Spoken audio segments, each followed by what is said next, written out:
Welcome back to another video. मैं हूं अनुश्री अग्रवाल और आप देख रहे हैं चैनल यूनिकॉर्न। आपके सीए फाउंडेशन के एग्जाम को 80 दिन बचे हैं। मतलब अगर आज के दिन से काउंट किया जाए तो आपके एग्जाम्स को अराउंड 80 दिन मिलेंगे।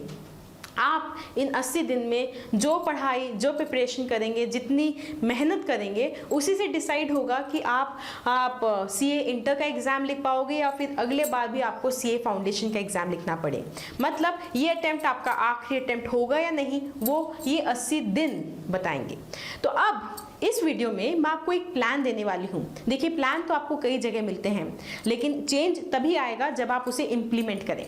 ये प्लान आपको बस हेल्प करेगा कि आप अपनी पूरी स्टडीज़ को एक बेटर तरीके से प्लान कर सको और टाइमली अपना कोर्स कंप्लीट कर सको। देखो, 80 डेज में से मेरा सजेशन ये रहेगा कि 20 दिन तो आप कंप्लीटली हटा दीजिए। ये 20 डेज है आपके रिवीजन के, जब आप रिवाइज करोगे पूरे आपके जो जितने भी सब्जेक्ट्स हैं। अगर मैं मेरे अकॉर्डिंग सब्जेक्ट्स काउंट करूँ, कहने को 4 पेपर हैं लेकिन आपके सब्जेक्ट्स टोटल 6 हैं, क्योंकि मैंने बीसीके और बीसीआर को सेपरेट सब्जेक्ट काउंट किया है। तो आपके 6 सब्जेक्ट हैं, तो उन सब्जेक्ट को रिवाइज करने के लिए एटलीस्ट 20 दिन आपको चाहिए। बेसिकली अब आपको 2 महीने मतलब 60 डेज में अपना पूरा कोर्स पढ़ना है और रिवाइज करना है। जो भी अगर आप पढ़ चुके हैं तो रिवाइज करेंगे, अगर आप पहली बार पढ़ रहे हैं तो उसे कंप्लीट करेंगे। आप कर सकते हैं अगर आप पूरी डेडिकेशन के साथ पढ़ाई करें। ध्यान से मेरी बात सुनिएगा। इन 60 डेज को मैं 2-2 स्लॉट में डिवाइड कर रही हूँ। 30 डेज का स्लॉट है और ये 30 डेज का स्लॉट है।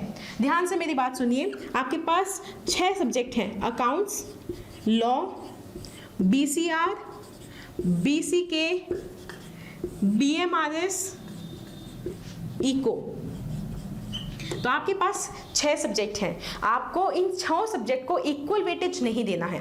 हर सब्जेक्ट के मार्क्स अलग अलग हैं। इको 60 का है, बीएमआरएस 100 का है, बीसीके बीसीआर 40 का है, लॉ 60 का है और अकाउंट्स 100 मार्क्स का है। और हर एक सब्जेक्ट की अलग अलग नीड है, उसी के अकॉर्डिंग आपको सब्जेक्ट्स को टाइम देना है। मेरी बात ध्यान से सुनिए। मैं एक छोटा सा आपको एक टाइम टेबल बना के दे रही हूँ।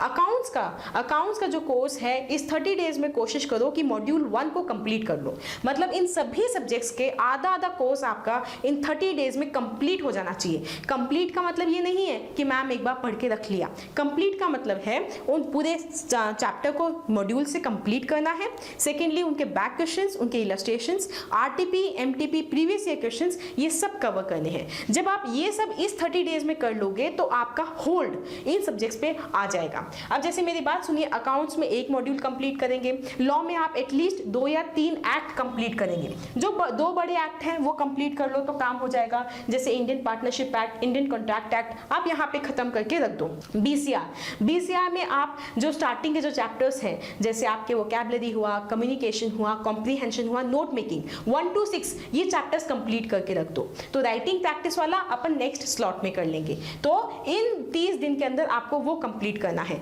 ध्यान से सुनते जाओ, समझते जाओ। बीसीके में चैप्टर 1, 2, 3, 6 में से 3 चैप्टर कंप्लीट कर लो। बीएमआरएस में से मैथ्स कंप्लीट करके रख दो, या फिर स्टैट्स और रीजनिंग कंप्लीट करके रख दो। इकोनॉमिक्स में 5 चैप्टर्स आपके हैं। फर्स्ट और सेकंड चैप्टर सबसे बड़े चैप्टर हैं, फर्स्ट और सेकंड चैप्टर कंप्लीट कर लो। ठीक है, ये आपके ऊपर है कि आप किस तरीके से अपनी स्टडीज को यहाँ पे प्लान करते हो, ये ज्यादा इंपॉर्टेंट है। आप इको का फर्स्ट, सेकंड और फिफ्थ चैप्टर कंप्लीट कर लो, थर्ड और फोर्थ चैप्टर आप नेक्स्ट स्लॉट में कंप्लीट कर सकते हो। आपको अपने पूरे कोर्स को आधा आधा बांटना है और इन 30 डेज में आपको इन सभी सब्जेक्ट्स का आधा आधा कोर्स कंप्लीट करना है। मेरी कुछ बातें आप ध्यान से सुनिएगा। मैंने जो गलतियां स्टूडेंट्स को करते हुए देखा है, स्टूडेंट्स किसी सब्जेक्ट में अच्छे होते हैं, वो उसी पे वर्क करते जाते हैं। जैसे कुछ स्टूडेंट्स अकाउंट्स में 98 मार्क्स लेके आते हैं, लेकिन अगर वो लॉ में बिलो 30 लेके आए, बिलो 40 लेके आए, तो वो पास नहीं हो पाएंगे, है ना। ऐसा तो है नहीं कि आपने चलो अकाउंट्स में अच्छा आ गए तो अकाउंट्स क्लियर हो गया, बाकी रह जाएगा। आपका पूरा का पूरा सीए फाउंडेशन रह जाएगा। इसलिए सबको टाइम देना है। कुछ स्टूडेंट्स को मैंने देखा है, लॉ बीसीआर में लॉ बहुत अच्छे से पढ़ते हैं, लेकिन इंग्लिश मतलब बीसीआर वाला पोर्शन छोड़ के चले जाते हैं। लेकिन आप ध्यान दीजिए, बीसीआर 40 नंबर का है, इसे छोड़ के गए तो बहुत बड़े नुकसान में आप रहोगे। तो दोनों को टाइम देना है, दोनों को पढ़ना है। दोनों को पढ़ोगे तभी आउट ऑफ 100 आप 50 ला पाओगे, ताकि आपका गेट भी बन पाए और इंडिविजुअल सब्जेक्ट में भी पास हो पाओ। उसी तरीके से बीसी को इकोनॉमिक्स, बीसी के इकोनॉमिक्स दोनों में सिर्फ ऐसा नहीं है इकोनॉमिक्स पढ़ो, बीसी के स्कोरिंग है, छोटा सब्जेक्ट है, उसको भी अच्छे से पढ़ना है ताकि आउट ऑफ 100 मार्क्स ला पाए। अब बीएमआरएस में भी 3 सब्जेक्ट हैं, मैथ्स, स्टैट्स और रीजनिंग, लॉजिकल रीजनिंग। अब इसमें आपको प्लान करना है, मैथ्स थोड़ा ज़्यादा टिपिकल है, स्टैट्स और रीजनिंग ज़्यादा इजी है, तो चाहे पहले स्टैट्स एंड रीजनिंग कंप्लीट कर लो फिर मैथ्स कंप्लीट कर लेना। समझ गए? इस तरीके से 30 दिन के अंदर आपको ये पूरा एक स्लॉट कंप्लीट करना है और बाकी आने वाले 30 दिन में आप क्या कंप्लीट करोगे? अकाउंट्स का सेकंड मॉड्यूल, लॉ के बाकी बचे हुए एक्ट, बीसीआर के सारे राइटिंग सेक्शंस जैसे मिनट्स, लेटर राइटिंग, ये रिपोर्ट राइटिंग एटसेट्रा, बीसीके के बाकी चैप्टर्स 4th, 5th और 6th चैप्टर, बीएमआरएस में मैथ्स पोर्शन करना या फिर मैथ्स कर लिया है तो स्टैट्स और रीजनिंग वाला पोर्शन करना, इकोनॉमिक्स में आप 3rd और 4th चैप्टर करना। समझ में आ रहा है? तो इस अकॉर्डिंग अगर आप अपनी स्टडीज प्लान करोगे तो 2 महीने में अच्छे से कोर्स को कंप्लीट कर पाओगे। मेरी बात फिर से ध्यान से सुनना, ICAI module are your Bhagavad Gita everything, ICAI modules are your guiding light. तो मॉड्यूल्स को पढ़ना है, अच्छे से पढ़ना है, बैक क्वेश्चंस, इलस्ट्रेशंस, साथ में एमटीपी, आरटीपी, इन सबको रिवाइज करते हुए चलना है। ये जब सब आप कर रहे हो, ये कंप्लीट करने के बाद आफ्टर 60 डेज 20 दिन में आप इन सब सब्जेक्ट्स को 1 by 1 रिवाइज करोगे ताकि एट द एंड आप एग्जाम लिख पाओ। मेरी बात ध्यान से सुनिए, आपका सिर्फ डेडिकेशन, परसिस्टेंस और हार्ड वर्क अब डिटरमाइन करेगा कि ये अटेम्प्ट आपका लास्ट अटेम्प्ट है या नहीं है। अगर आप अपने आप को कंसिस्टेंट बनाना चाहते हो तो कोई टेस्ट सीरीज ज्वाइन कर सकते हो ताकि आपकी स्टडी स्ट्रीमलाइन हो जाए। Every day you have to remind yourself that आपको अगर क्लियर करना है तो बहुत हार्ड वर्क करना पड़ेगा। एवरी डे आप थोड़ा थोड़ा करते जाओगे तो कोर्स कंप्लीट होते जाएगा।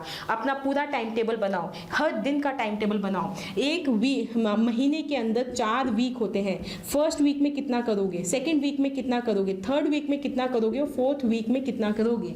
एक वीक में 7 दिन होते हैं तो हर दिन कितना करोगे। मैं बोलूँगी संडे को फ्री रखना, संडे को कुछ नहीं करना, बाकी बचे आपके पास 6 दिन। संडे को फ्री इसलिए रखना है ताकि जो पिछले 6 दिन का जो भी बैकलॉग है उसे कवर कर सको, थोड़ा रेस्ट कर सको, सैचुरेशन नहीं आए आपके पास, आप थोड़ा रेस्ट भी कर लिए, रिलैक्स भी कर लिए और जो आपका पीछे का बैकलॉग है उसे भी कंप्लीट कर लिए, रिवाइज भी कर लिए। इसलिए हमने संडे को फ्री रखा।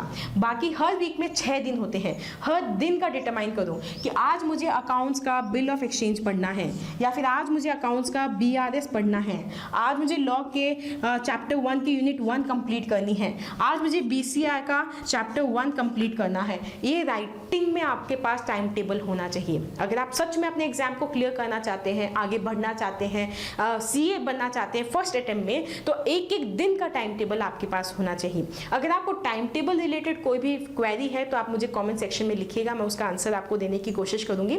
और मैं उम्मीद करूंगी कि आप सभी लोग इस टाइम टेबल को फॉलो करेंगे, एक पूरी स्ट्रेंथ और मेहनत के साथ पूरा अपना प्लान करेंगे। आपकी 80 डेज की स्ट्रैटेजीज, हमारी पूरी शुभकामनाएं आपके साथ हैं। जो मोस्ट इंपॉर्टेंट वीडियोस हैं आपके सीए फाउंडेशन एग्जाम के लिए वो नीचे आपको कमेंट सेक्शन में, आपको डिस्क्रिप्शन बॉक्स में जरूर मिलेंगे। मैं उम्मीद करती हूँ इस वीडियो ने आपकी थोड़ी मदद की होगी।